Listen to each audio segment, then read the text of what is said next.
Navigating with a compass. Imagine you are lost in a big forest, not knowing which way to go. That is where a compass becomes your best friend. A compass is a special tool that helps us find our way by showing us north, south, east, and west. Inside, a little magnet always points north, no matter which way you turn. If you face north, east is to your right, west to your left, and south is behind you.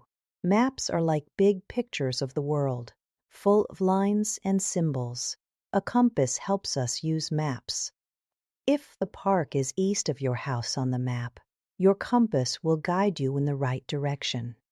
On most maps, north is usually at the top, south at the bottom, east on the right, and west on the left. By understanding these cardinal directions, we can explore our surroundings and find our way to different places.